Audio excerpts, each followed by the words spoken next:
Hi all, ഇന്നത്തെ വീഡിയോയിൽ റീനീറ്റ് എക്സാമിന് റെഡോക്സ് റിയാക്ഷൻസ് എന്ന ചാപ്റ്ററിൽ നിന്ന് ചോദിച്ച ക്വസ്റ്റ്യനാണ് നമ്മൾ കാണാൻ പോകുന്നത്. റെഡോക്സ് റിയാക്ഷൻ, ഓക്സിഡേഷനും റിഡക്ഷനും ഒക്കെ പഠിക്കുന്ന ഒരു കുഞ്ഞു ചാപ്റ്ററാണ് റെഡോക്സ് റിയാക്ഷൻ. ഇതിൽ നിന്ന് ഓക്സിഡേഷൻ സ്റ്റേറ്റ് കണ്ടുപിടിക്കാനുള്ള രീതിയിലാണ് ക്വസ്റ്റ്യൻ വന്നത്.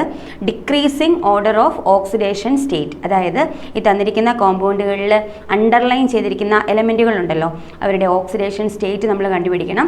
ഡിക്രീസിങ് ഓർഡറിലാണ് കൊടുത്തിരിക്കുന്നതെങ്കിൽ അതാണ് നമ്മുടെ കറക്റ്റ് ആൻസർ എന്ന് പറയുന്നത്. അപ്പോൾ നമുക്ക് നോക്കാം. ഫസ്റ്റ് ഓപ്ഷനിൽ P4O6 എന്ന് കൊടുത്തിട്ടുണ്ട്. അപ്പോൾ ഫോസ്ഫറസ് ആണ് അണ്ടർലൈൻ ചെയ്തിരിക്കുന്നത്. അപ്പോൾ തീർച്ചയായിട്ടും ഫോസ്ഫറസിൻ്റെ ഓക്സിഡേഷൻ സ്റ്റേറ്റിന് നമ്മൾ X എന്ന് കൊടുക്കുന്നു. 4X + 6 × -2. ഓക്സിജൻ്റെ ഓക്സിഡേഷൻ സ്റ്റേറ്റ് -2 ആണ്. 6 ഓക്സിജൻസ് ഉള്ളതുകൊണ്ട് 6 × -2 that is equal to 0. Therefore 4X = 12 ആയിരിക്കും. X = +3 ആയിരിക്കും. ഓക്കെ, ഇനി ആ ഓപ്ഷനിൽ സെക്കൻഡ് കോമ്പൗണ്ട് എന്ന് പറയുന്നത് Cl2O7 ആണ്, ക്ലോറിൻ ആണ്. ക്ലോറിൻ്റെ ഓക്സിഡേഷൻ സ്റ്റേറ്റ് ആണ്.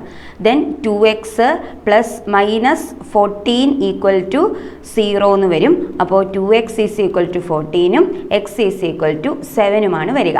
അപ്പോൾ പിന്നെ അടുത്ത ഓപ്ഷനിലേക്ക് നമ്മൾ പോകേണ്ട. കാരണം എന്താ, അത് ഡിക്രീസിങ് ഓർഡർ അല്ല, അതെന്താണ്, ഇൻക്രീസിങ് ഓർഡർ ആണ് അല്ലേ. ഫോസ്ഫറസ് നമുക്ക് +3 എന്നാണ് കിട്ടിയത്, പക്ഷേ ക്ലോറിൻ നമുക്ക് +7 എന്നല്ലേ കിട്ടിയത്. അപ്പോൾ തീർച്ചയായിട്ടും അത് ഡിക്രീസിങ് ഓർഡർ എന്ന അതിന് ആൻസർ ആകാൻ സാധ്യതയില്ല. അതുകൊണ്ട് നമുക്കത് വിട്ടേക്കാം. അടുത്ത ഓപ്ഷനിലേക്ക് പോകാം. അവിടെ നമുക്ക് P4O10 കൊടുത്തിട്ടുണ്ട്. P4O10 ഫോസ്ഫറസിൻ്റെ ഓക്സിഡേഷൻ സ്റ്റേറ്റ് എത്രയായിരിക്കും?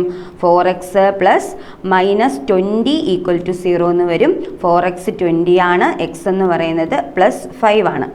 SO3 പോകുമ്പോൾ സൾഫർ പെട്ടെന്നറിയാം അല്ലേ, ഓക്സിജൻ 3 എന്ന് പറയുമ്പോൾ -6, അപ്പോൾ പിന്നെ സൾഫർ +6 ആയിരിക്കും. അതും ആൻസർ ആകാൻ ചാൻസ് ഇല്ലല്ലോ, ചാൻസ് ഇല്ല. കാരണം ഫോസ്ഫറസ് +5 നിൽക്കുമ്പോൾ സൾഫർ +6 അതും ഇൻക്രീസിങ് ഓർഡർ അല്ലേ, അത് ആൻസർ വരില്ല. ഇനി നമുക്ക് തേർഡ് ഓപ്ഷൻ നോക്കാം. തേർഡ് ഓപ്ഷനിൽ N2O5 നൈട്രജൻ്റെ ഓക്സിഡേഷൻ സ്റ്റേറ്റ് ആണ് കണ്ടുപിടിക്കുന്നത്. അപ്പോൾ 2X + -10 = 0 ആണ്. 2X = 10 X +5 ആണ്.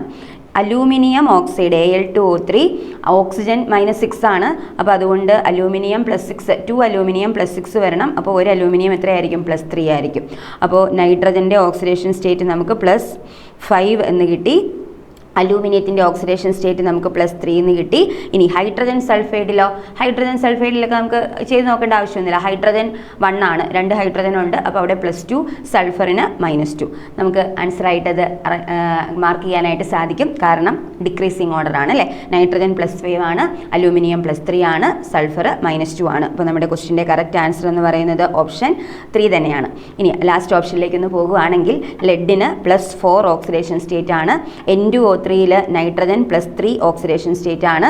എന്നാൽ SO3 വരുമ്പോൾ ഇൻക്രീസിങ് ആയി പോകും അല്ലേ, +6 വരും. അപ്പോൾ ഇങ്ങനെ അറേഞ്ച് ചെയ്ത് നോക്കുമ്പോൾ നമുക്ക് കറക്റ്റ് ആൻസർ ആയിട്ട് അവിടെ വരുന്നത്, കറക്റ്റ് ഡിക്രീസിങ് ഓർഡർ ആയിട്ട് നമുക്ക് അവിടെ ആൻസർ വരുന്നത് ഓപ്ഷൻ 3 ആണ്. അപ്പോൾ ഈ ഒരു ക്വസ്റ്റ്യൻ ആണ് റെഡോക്സ് റിയാക്ഷനിൽ നിന്ന് റീനീറ്റ് എക്സാമിന് ഉണ്ടായിരുന്നത്. ഇനിയും വേറെ ഒരു ചാപ്റ്ററുമായിട്ട് നമുക്ക് നെക്സ്റ്റ് വീഡിയോയിൽ കാണാം. Thank you all.